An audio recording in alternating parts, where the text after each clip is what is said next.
I'm just going to go by the script, and I'll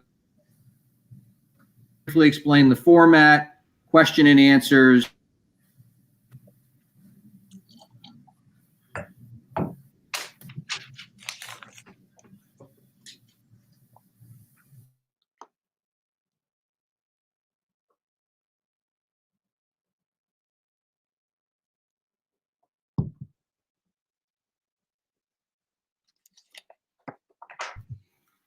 Okay, can everybody hear me now? Yes. All right. We'll be back in about 3.5 minutes.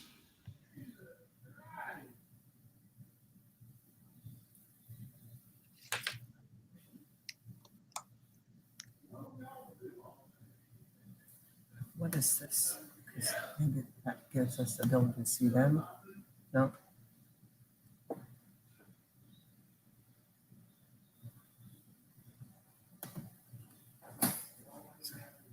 I'd like to be able to make this bigger so I can see. What.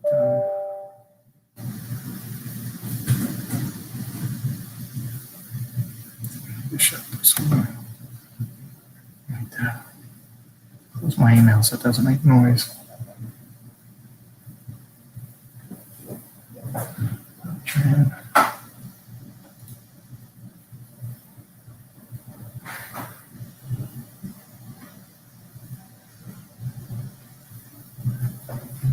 It's so small I can't tell if that's sounded okay. But does it look? Can you see that little screen? Does it look okay? Yeah. Why isn't it over there?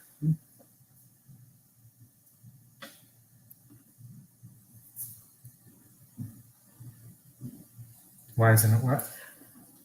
Oh, it's reversed. No. Before, when he was on, I could see everybody was on. Now It's because it's in countdown mode. It's not going to start for 2 minutes.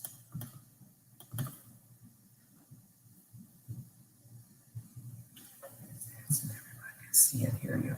Yeah, that's fine.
Jim, unmute.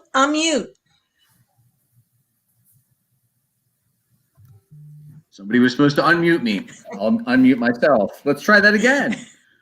Welcome to our continuing 2020 virtual candidate forums. If you're on social media, please hit the share button and help all your friends also see today's discussion. My name is Jim Rossica, news director of the Tallahassee Democrat and Tallahassee.com. I'll be today's moderator. I'd like to introduce Christine Coble from the League of Women Voters of Tallahassee, our Good partner afternoon. in these forums. Good afternoon to you. Before we get started, a quick program note. As we've already seen, it's 2020. Anything that can go wrong will probably go wrong. We ask that you bear with us through any technical difficulties we may have.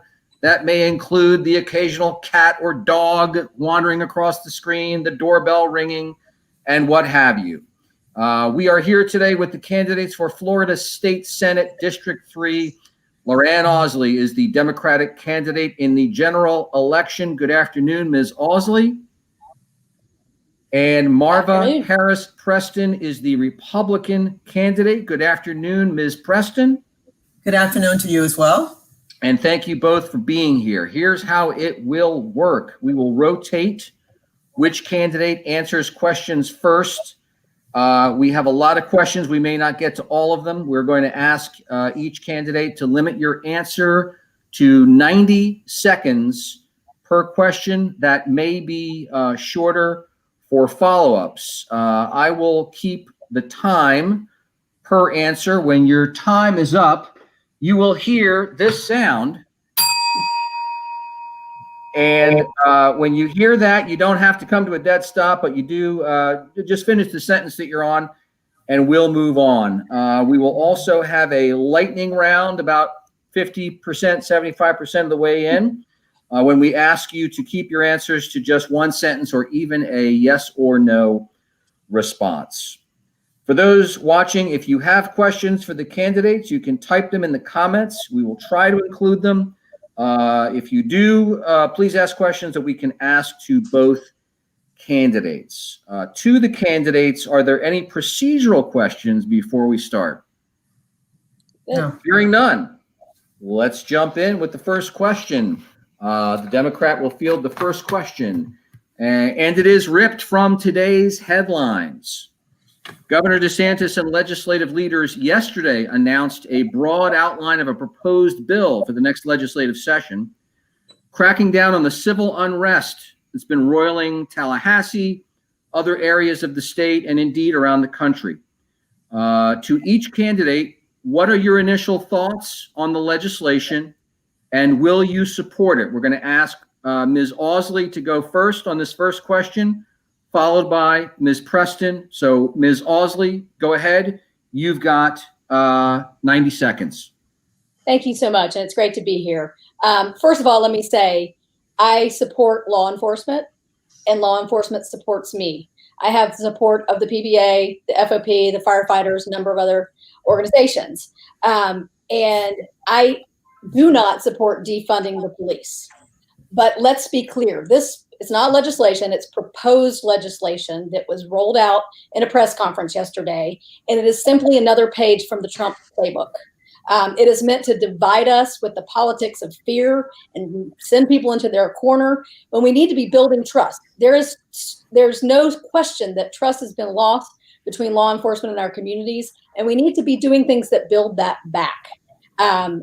This is just driving a wedge, and we can talk more about what my ideas are about criminal justice reform, but I think this is a political, an election year stunt.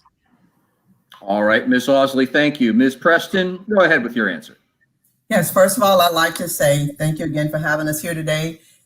And as a 27-year law enforcement officer, I took an oath a long time ago that said my fundamental duty is to serve mankind, to serve my community. And in serving my community, that means protecting my community, to make sure that people are safe as they go to work, as they go to school, as their children go to school, as they go to church. So when we have people, there is a definite difference between civil unrest and riots and protests. We have to clearly define what those things are. As the governor has come forth with actions to take against people that are trying to destroy our homes and destroy our communities and destroy the history, not only of this state and our communities, but of this country. I stand for everything that law enforcement has brought to the table, and I encourage people that don't understand the laws that they need to come and sit down and have a seat at the table. Tell us your problems, so we can address your issues. If you don't tell me what your problem is, I cannot help you find a solution. So we need to be able to talk to one another. And in no way should what I say defund the police. I say defend the police. There are police that are bad. I was a law enforcement officer. I worked internal affairs, so I know the bad. So it is not about just the bad police. There's bad doctors and lawyers and cooks and teachers and everyone. So just because some make a mistake does not mean that an old expression that we do not throw the baby out with the bathwater. Ms. Preston, thank you so much for your answer. The next question is going to come from the league. And Ms. Preston, you'll answer first, followed by Ms. Ausley. Christine Coble, go ahead. Thank you. What initiatives would you put forward to make the voter registration process, as well as voting itself, more open to all citizens? Well, and a lot of the things that I've done in the community, I've also served as a clerk of a voting precinct in my county. So I understand the process by which people can register to vote, the process by which they receive votes. But in traveling this last year in getting petitions and having to visit supervisor of election offices within this district, one of the things that I have seen is that we're not all on the same page. All of the offices, we're in the state of Florida, but we've got 11 counties in this district, and we're not all doing the same thing. I believe that when people have paid their duty to society, that if they've been incarcerated, that they certainly deserve to have their rights restored. And I believe that the process should be one process for everybody. It should not be based on gender or color or even the county that you live in. And I believe that every citizen has a right to vote. That is a part of the American dream, that we come up and we learn and we educate ourselves on what's going on in our counties, in our state, in our country. And your voice is your vote. Your vote is your voice.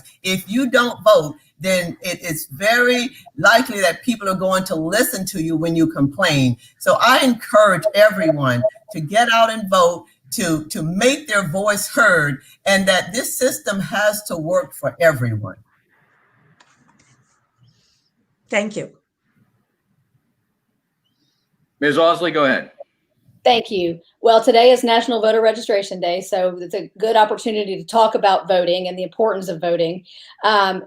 We should be on a constant quest to expand voting opportunities to make it easier for as many people as possible. That includes money for elections offices to make sure that they have robust backup, particularly for small counties that that don't have big budgets. It means more days and more hours for early vote, extended deadlines for signature for those who do decide to vote by mail.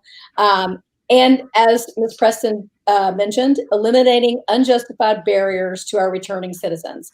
The legislature passed a bill that is making it very difficult for the will of the people to for returning citizens to be able to vote, and we should be doing everything we can to eliminate those barriers.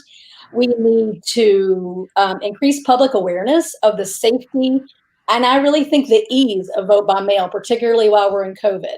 I took my vote by mail ballot to a secure drop box and drove through, and it was so easy. And people need to know that and feel very comfortable using that method of voting. And finally, we need to increase civics education so that the kids coming up today know the importance of voting. All right. Thank you very much. I'm going to take the next question. Ms. Ausley, you'll answer first this time, followed by Ms. Preston.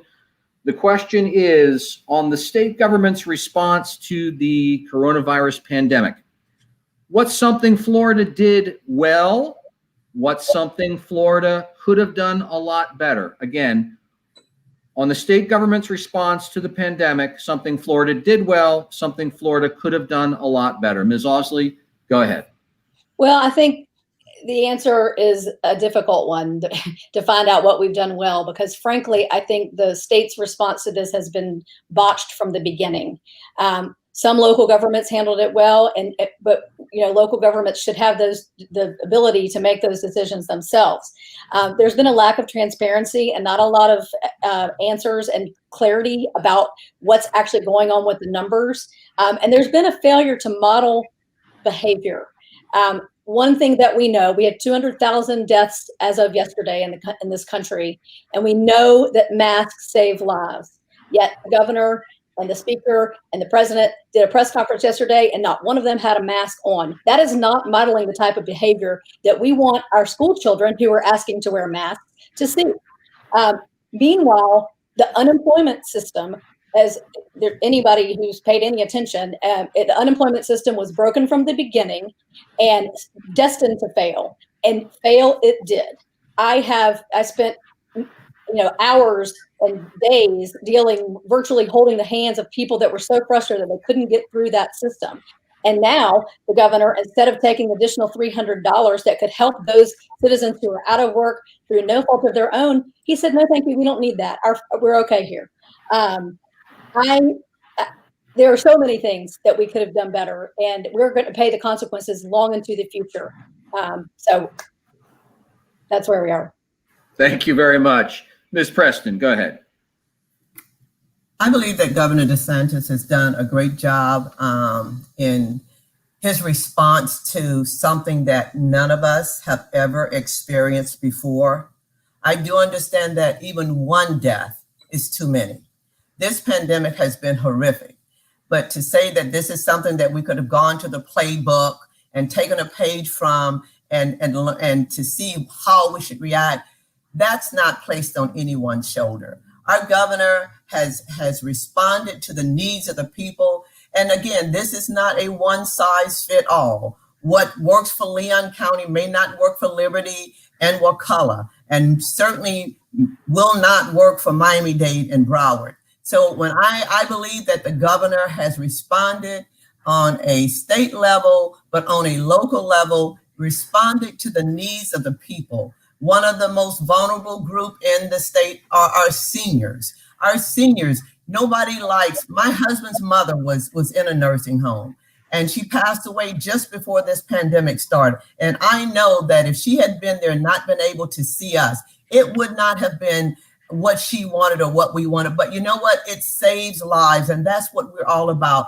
looking out for our seniors and saving their lives and asking families to be patient and understand that we're not trying to take away your rights. We're not trying to hurt you. We're trying to save lives. And as far as our children, the one thing I'm happy about that with the schools opening, each parent has a choice on educating their children. Our children's education are not being taken away, but they have choices. Thank you so much. The next question goes to the league, Christine Coble. Thank you. And Ms. Preston, you'll answer first, followed by Ms. Ausley this time. Christine Coble, go ahead. Thank you. Do you believe the Florida Department of Health's COVID-19 website data is transparent and meaningful? What changes, if any, would you like to see with respect to the state's provision of information to the public? Ms. Preston. As an individual, I go and I take a look at it, and whether the numbers have increased by 10% or 20%, that still leaves us where we are. We are in a pandemic. We have to do what we need to do to deal with this. And I don't think the numbers in terms of each individual, even each individual county, is something that should make us fearful. We can't be fearful. We have to stay motivated. We have to stay in a sense that we can deal with whatever happens. And when the numbers increase, and if there's a reason for us to do something different, then I think we should do that. But I don't think that we should just be reactive. Something like this has to be proactive measures all the way. we can't even say absolutely when it began, and unfortunately we can't say when it will end. But everyone, including our health department, has to be proactive, have to share information. We have to share information with one another to try and protect one another. Ms. Ausley. So yes, I believe that we need a lot more transparency in the way that the data is being delivered. There was a whole dust up about the dashboard and the Department of Health and someone being let go. And I heard someone today that actually the person who created the website, who found out about some positive tests in her child's school, and hadn't learned it from anywhere. There's just a lot of confusion about these numbers. And the last thing I'll say is that I was on a call with the Gadsden County Health Department on a number of issues the other day, and one of the things that's very concerning to them is that it is the lack of reporting about. There's a whole category of other. There's racial demographics, but there's an other category that's a huge number. And that demographic information is really important to public health officials, as particularly because we know this is a disease that impacts communities of color incredibly more significantly than it does other communities. So knowing the full breakdown of who this is impacting is really important. And that information we need to have, and this needs to be completely transparent so that policymakers and public health decision makers can make decisions about what is best for our communities in this unprecedented global pandemic. Perfect timing. And thank you very much. The next question will come from the Democrat. This is a question that we have asked in other forums, so it should be familiar. The Florida unemployment compensation system pays the least amount of unemployment and offers it for the shortest duration, 12 weeks. The outgoing chairs of the House and Senate Appropriations Committees of the legislature have both said that's not good enough. Do you agree with them? And if so, how do you propose changing the state's unemployment system? And again, Ms. Ausley, go ahead and answer first. So I talked about this a little bit before.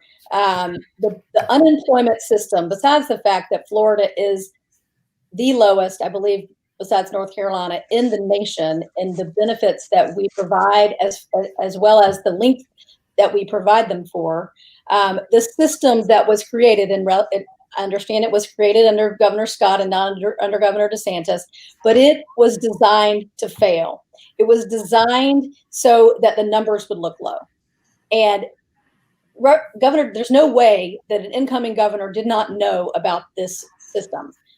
So when this unprecedented health pandemic hit and hundreds of thousands of Floridians are left with no work through no fault of their own, we have a system that utterly failed Floridians.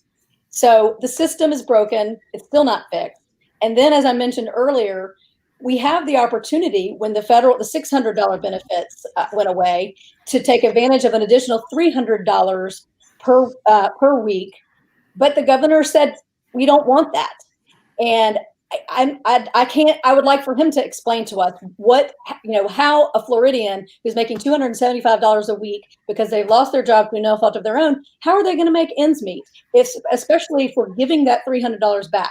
That, to me, that is unacceptable. And we need to do everything we can to support our working Floridians and those who are out of work through no fault of their own.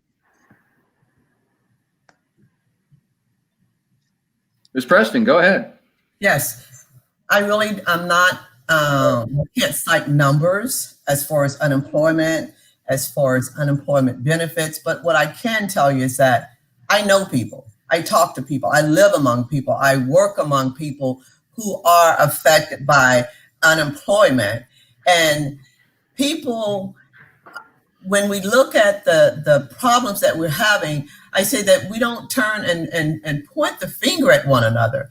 There is an opportunity to address this with our governor. There's an opportunity to make known some of the needs that the people have. And when I say that, I understand so many people, when I heard the numbers that were given, there are people that live at that level every day. And I do understand when people are out of a job and they need to take care of their families, have been there with them. I'm a person, I'm committed, I'm in community agencies that we give out food, that we provide access to healthcare, we provide transportation. So the shortfall that's come up as a result of this, until there's another way to fix it, until that time, we have people like myself, or members of the Lions Club, that we supply eyeglasses and hearing aids and eye exams to people. Again, like I say, we have food banks that we supply food. I'm a member on the board of the Senior Citizen Council, and we provide transportation. So I understand it's a problem, but it's absolutely up to us, each person in the community, to not sit around and complain about what they don't have, but make the best of our resources. Thank you so much. We're now going to swing it back to Christine Coble for a question. And this time, Ms. Preston, you'll answer first, followed by Ms. Ausley. Christine Coble, go ahead. Thank you.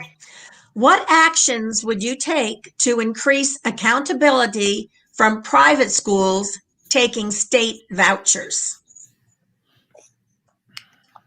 Ms. Preston. I believe that every child deserves a quality education, and that quality education may not begin and end in the neighborhood where they live. I am the product of, I graduated from the first integrated high school in Wakulla County. I am happy to say that that school provided me and afforded me a quality education. I believe that if a parent, whether it's a charter school, a private school, if that's what we need, and if there is a specific school that is not accountable, then you hold that school. But I don't think we will group all private, all charter, all magnet schools together as not being accountable. I see kids every day, had they not been afforded the opportunity to go to a school out of their district, out of their neighborhood, they would not have had the education. I went to a school where we got books that were so used that the pages were barely there. There were some pages missing, and we had to try to figure out or ask the person next to us what was the page that was missing from the book. But, you know, at that time, we didn't know that you could do things better. We didn't know that we could get a quality education by having a choice of schools. And so I believe that individually you hold each school responsible, but we don't lump all of them together and say that they're not accountable to the dollars that they're getting, because there are schools that are doing great jobs. We visited a school over in Jefferson County last couple weeks ago, Somerset. And this is a wonderful school that has wonderful opportunity. And I would love to have more schools in our district that offer those opportunities for our children and for their parents. Ms. Ausley. So for 20 years, Florida has diverted money from traditional public schools to charters and private schools, all in the name of choice. And I am the first to say that parents deserve choices. But I don't believe that choice should come at the expense of our traditional public schools. First, it was the tax credit scholarships. Then it was the family empowerment scholarships, which actually takes money from general revenue, from the FEFP program. So that is absolutely taking money from public schools. And the question was about accountability. None of these programs are held to the same standards of accountability as our traditional public schools, and I believe that is wrong. Any school that is receiving public dollars through a voucher, through a tax credit program, through any mechanism, should be held to the same accountable standards as the traditional public schools that have to show up every day, and the teachers that show up every day to educate our kids, and they're doing a great job. But it's a death by 1,000 cuts to the public school system as we continue to siphon this money away. All right, thank you very much. It swings back to me. I'm going to ask a question from a viewer that actually was texted to me. Ms. Ausley, I'm going to ask you to answer first, followed by Ms. Preston. The question is, how will your faith affect your representation of the 3rd district? And if so, how will that representation take into effect constituents who may not share your particular faith or have no faith? Ms. Ausley, go ahead and take that question. Thank you. I'm a proud member for my whole life of the Faith Presbyterian Church here in Tallahassee, and I come from a long line of Presbyterians. And my faith it gets me out of bed in the morning. But at the core of that faith is to love your neighbor, and that is sort of at the core of my public service and why I do this. But it also, to me, means love my neighbor no matter what they look like, where they come from, or what they choose to believe. So for me, that is the core of my public service, and it is a very important part of what I do.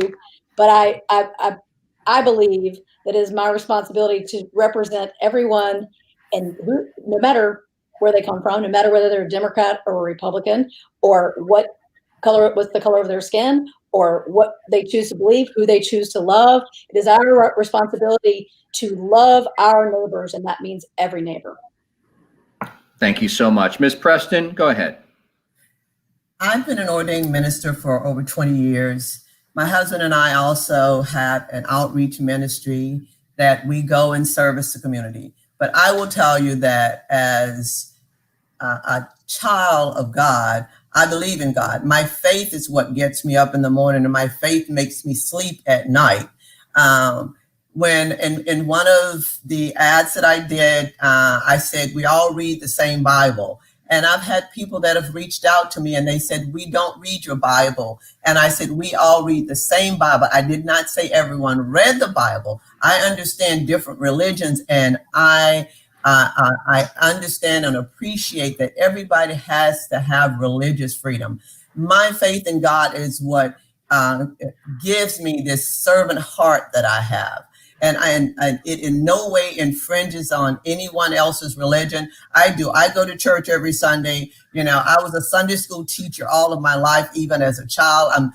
In order to even prepare for this today, I made sure I went to my Bible study group last night so they could pray with me and pray for me. And so faith is a driving force in my life and my husband's life. We put God first, family, and this country, and that's my belief. Thank you so much. It now goes back to the league. So Christine Coble will ask the next question. Ms. Preston, you'll answer first, and Ms. Ausley after that. Christine Coble, go ahead. Florida has faced a teacher shortage for some time, and retaining highly qualified teachers is a challenge.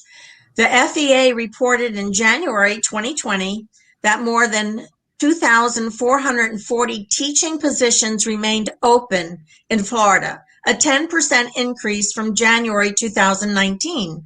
What actions will you take, if elected, to solve this crisis and attract and retain highly qualified teachers?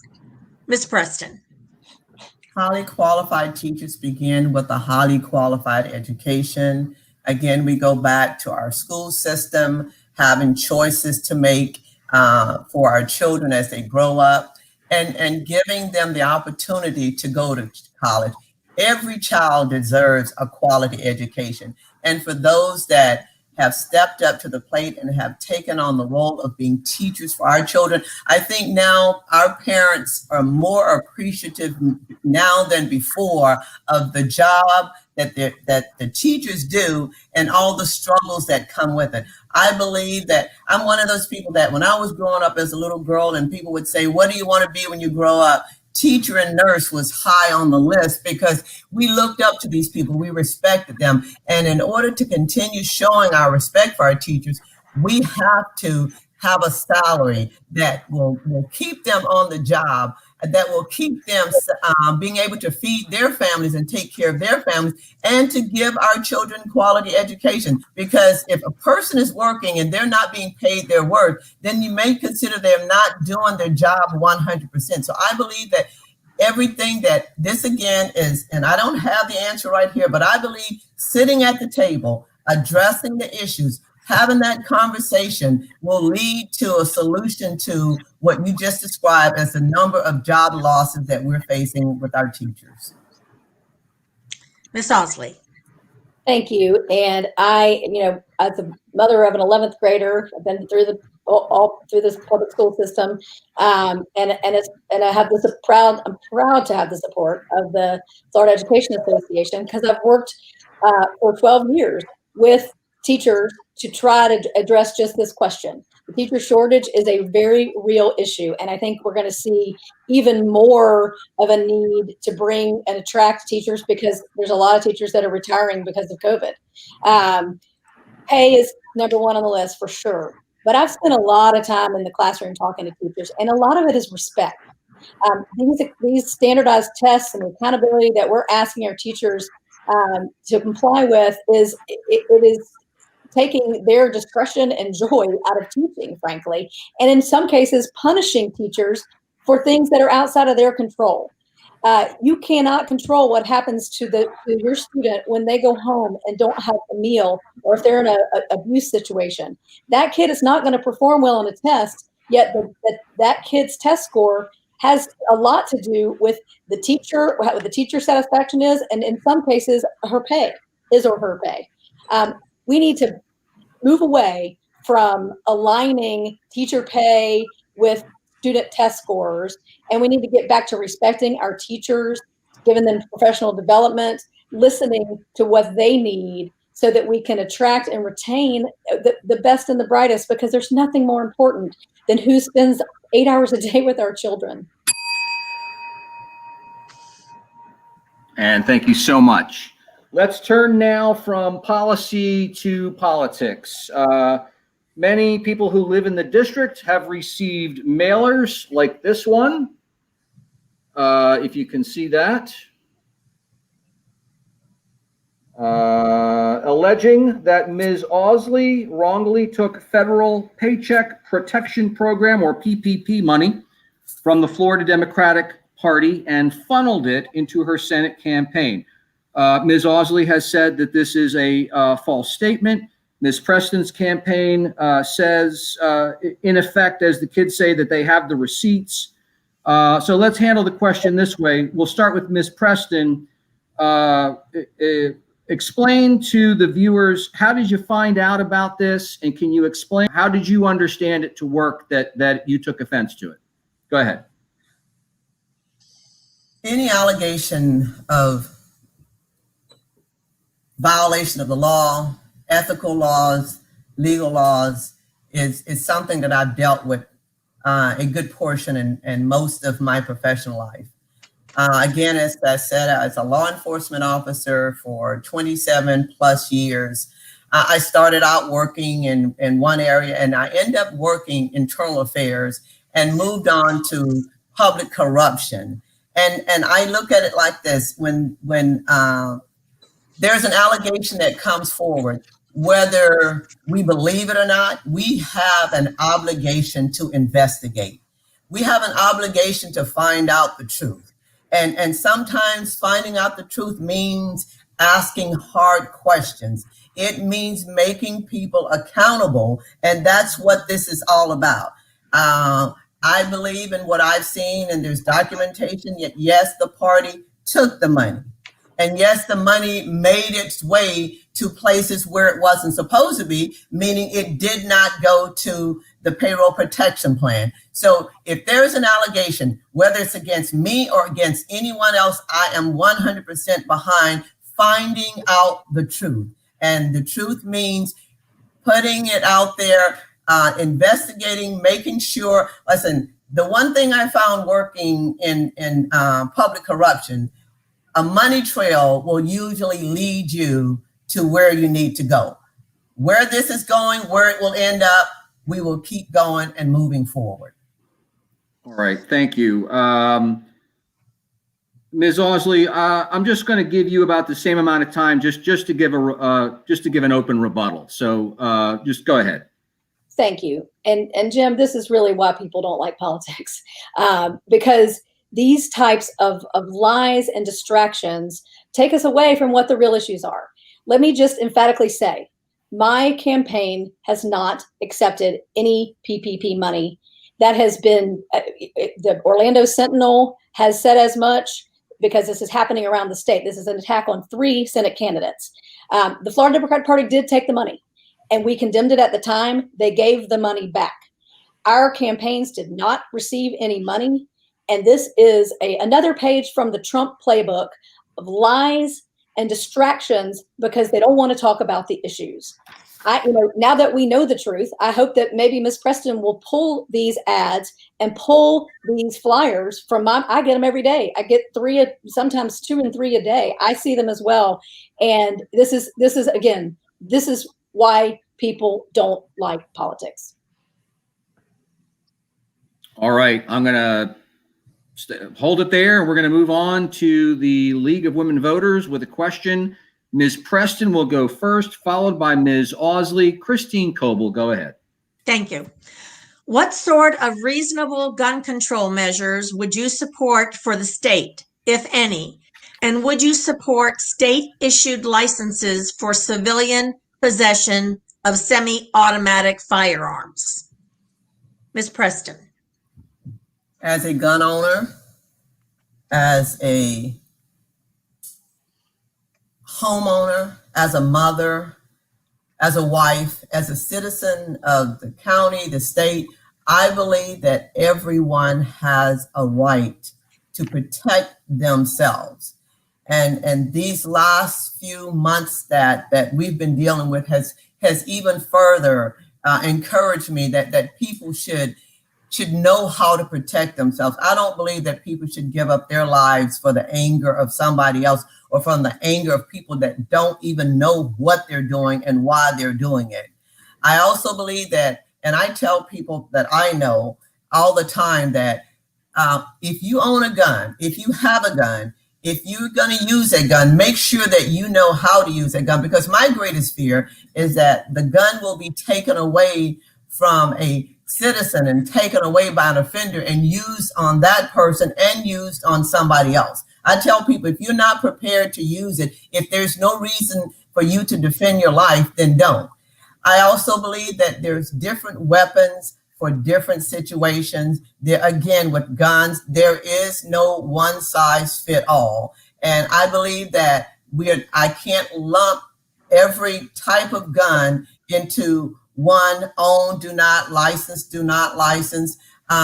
because people are different. When we try to start making all of us do the same thing, work the same way, play the same way, then I think we created a problem. So I think addressing the state's limitations or the state's licensing on guns has to be something that we have to deal with that individual. It's not one state mandate or state license or state rule or law that covers all guns. So, Ms. Ausley. thank you. I'm a supporter of the Second Amendment. I recognize and support that, but with the rights of people to own guns. But with every right comes responsibilities. And as the mother of a then ninth grader, when I dropped my son off at school the day after the Parkland shooting, I was terrified. And I joined together with a group of moms and Moms Demand Action on the Capitol steps to say, what can we do? And, we have to be able to come together to support common sense gun laws. And it's not hard. Closing the loophole on background checks, no fly, no buy, and limits on high capacity magazines. Those are the 3 things that we could do today that could keep our families and our children safe. All right, thank you very much. It looks like we're now going to our lightning round. These will be, again, the quick questions just a short answer. Some of them are yes or no. I've actually incorporated one of the questions from our viewers into this. Ms. Ausley, all of these, Ms. Ausley, you can go first, and then Ms. Preston can go second. The first one is, do you wear a mask in public, and in general, do you believe people should wear masks in public? Ms. Ausley. Yes. Yes. That's it. Yes, Yes, yes or no? and yes. Yes and yes. Okay, Ms. Preston. Yes, for me, each person, based on, they may have medical conditions and they should be allowed to be exempt based on a medical condition, but I wear a mask. Very good. Name one thing that the state is spending money on, could be anything, that you think is spending enough money on, and name one thing that the state is spending, in your view, too much money on. Ms. Ausley. Okay, I think what you meant to say was not enough money on for the first one, right? Correct. Let's say I said that. Okay, so not enough money on early education. 90% of brain. Okay, I can't tell you the whole thing. So not enough money on early education, and too much money on private prisons. Fair enough. Ms. Preston, go ahead. Same question. Not enough money on education, and I don't think there's anything that we're spending too much money. Fair enough. Next question. Is there any interest group or organization that you will not accept a campaign contribution from? And if so, which one? Ms. Ausley. No. You'll take money from anybody? Yes. Ms. Preston. Planned Parenthood. Fair enough. Next question. Who is your closest advisor? Ms. Ausley. My husband. Ms. Preston. My number one best husband. And finally, name the single biggest thing that you've done in your community to make it a better place to live. Let me say that again. Name the single biggest thing you've done in your community to make it a better place to live. Ms. Ausley. So you asked this of Allison, so I had time to think about it. It's hard, but I think the revitalization of Cascades Park, I was able to get money in the legislature to do that. And it wasn't only me, it was a lot of people, but Cascades Park has done so much for this community. People walk there all day and night, all shapes and sizes of people. And I think it's been a game changer for our community. Okay, helping to get funding to do Cascades Park. All right, Ms. Preston, go ahead. As I stated earlier, my husband and I started an outreach ministry. And one of the things that we've done is that with the assistance, and I won't name them, but the partnership, that we started a health ministry, and we've incorporated 27 churches in Wakulla, Leon, Gadsden, Jefferson County, where people are learning how to take care of themselves, to take better care of their health. And I think the lives of people are so important. And that's the most basic thing, is to teach me. We've taught about blood pressure, hypertension, anything that relates to health, and help people learn more about themselves. Okay, Ms. Preston, thank you. And that ends the very brief lightning round. We will now go to the next question from the league. Ms. Preston, you're going to answer first this time. Ms. Ausley, you'll answer next. Christine Coble, go ahead. Thank you. Discuss your position on women's reproductive rights. Ms. Preston. I believe that God gives life and God takes life. I believe that every woman has to make decisions for themselves. I believe that making a bad decision, either by the woman or the man, does not take away from the life of a child. I believe that families and communities have to support women that find themselves in situations where they don't know what to do and they can't do it for themselves. And this is why a community is so important. I believe that when people know that they have support, and when they're able to voice that, because many times women find themselves in situations that they don't know who to talk to. So we all have to be that that mother, that grandmother, that big sister, that aunt, that somebody can come to. We have to make ourselves available to support women, that we will continue to grow and be strengthened in the decisions that we make. Ms. Ausley? So I am 100% in favor of these decisions being made by a woman, her family, her doctrine, or God, period, end of story. Government has no role whatsoever in this decision. Okay, then. Thank you very much. We're now going to swing it back to me, and this is I'm going to take I've done a rewrite of a question that we've gotten from a viewer to make it a little bit more general. The question is, more than 500,000 Floridians are without health insurance. How would you propose helping those uninsured? Ms. Ausley, I'm going to ask you to answer first, followed by Ms. Preston. Ms. Ausley, go ahead. Thank you. Well, the first and very easy thing we can do is accept Medicaid expansion. That would go a long way towards getting everyone insured. The second thing we need to do is to impact those who currently do not have health insurance, is to reinvest the cuts that we have made in the last 10 years to public health. We are seeing the impacts of this across our communities as we're dealing with this pandemic. Just in Senate District 3 alone, there's been a 30% cut in local health departments. That has a real impact on the uninsured population, and we need to fix it. All right, thank you. I'm sorry. Actually, Ms. Ausley, I need to return to you for a follow-up, because as you and I both know, this legislature, when given the opportunity to pass some form of Medicaid expansion, has chosen not to do so year after year after year. Why do you still think that, given the same environment, that you would still push a Medicaid expansion option? Well, it may not be the same environment, first of all. And second of all, perhaps the fact that we've been living through a pandemic where people don't have health insurance and health is at the top of people's list, perhaps the legislature and the governor might see fit to do what other states have done and accept this federal money. The bottom line is it's our taxpayer dollars that we're sending that's going to insure people in other states. Those uninsured citizens show up at our hospital and we pay for them one way or the other. We ought to be expanding Medicaid and cover them through a program that is designed to do just that. Okay. And thank you for the clarification.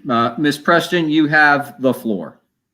Okay, I just want to make sure that I say I believe that affordable health care and accessible health care, I believe that we all deserve that. I also believe that Medicaid expansion is not the answer. It's been proven that it does not work. I believe that there is a solution, but Medicaid expansion is not that solution. All right, thank you very much. The league has the next question. Ms. Preston, you will answer first, followed by Ms. Ausley. Christine Coble, go ahead. Thank you. The Sadowski Trust Fund was set up to help Floridians gain affordable housing, using money collected from a dock stamp tax on all state real estate transactions.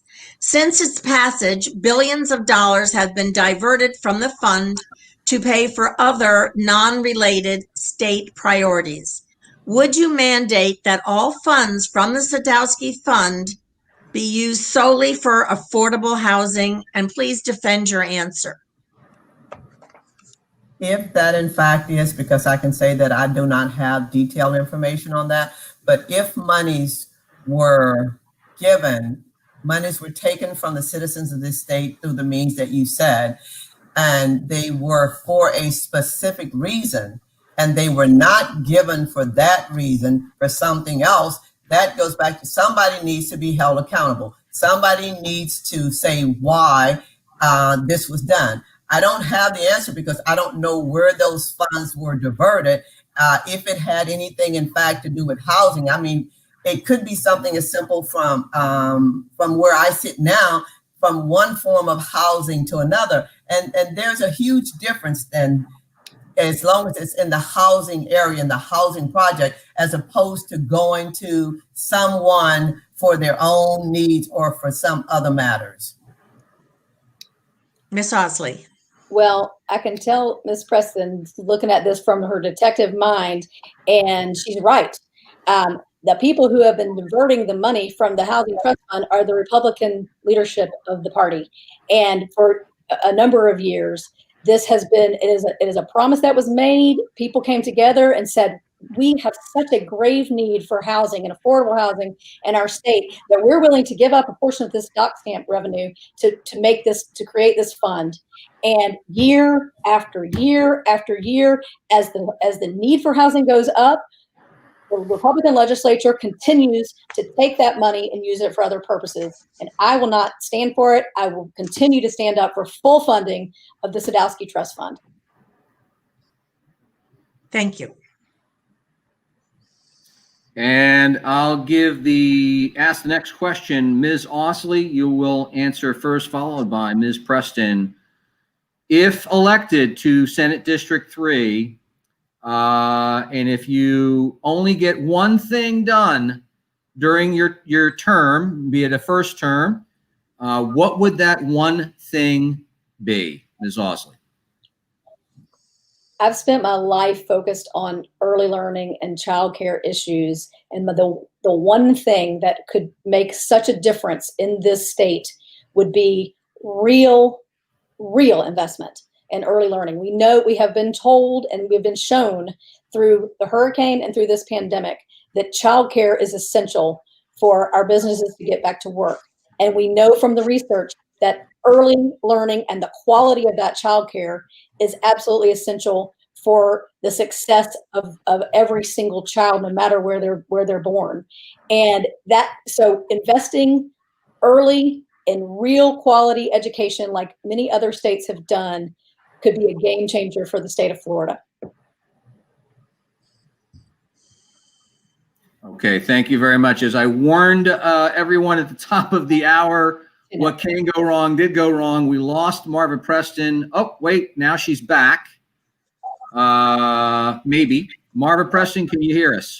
Yes, I can now. I can. Okay, my apologies. Ms. Ausley just finished her answer, so it is your turn. Sorry for the interruption. Go ahead. Okay, what was your question again, please?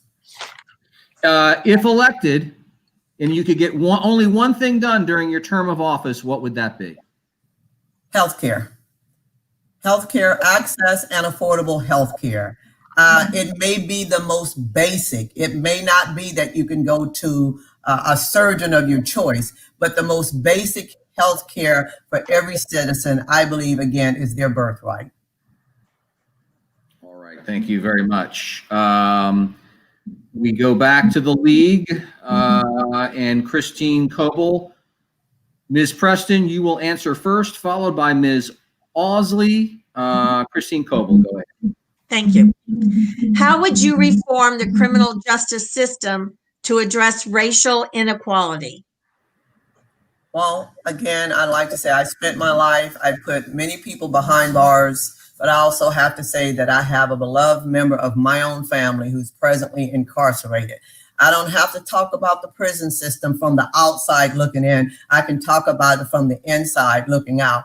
I have spent the last decade and more of my life visiting my beloved family member, and I see people that are in prison. I've talked to people. People think that maybe because I'm a police officer or was a police officer that I was a lawyer, so people would gravitate toward me and tell me all the problems that they had and why they were not the false arrest. And there's a lot of things in our community that we need to address and we need to understand. And my work as a police officer, community policing was such an awesome job that we were able to reach people. and we didn't have as many people going to prison. The prison system, in my opinion, is broken, number one, because of the number of employees. It is a hard job for the officers that work in that prison. Their job is tough. Their pay is minimum. And so when we have quality people that love their job, when we have judges and lawyers that are looking out for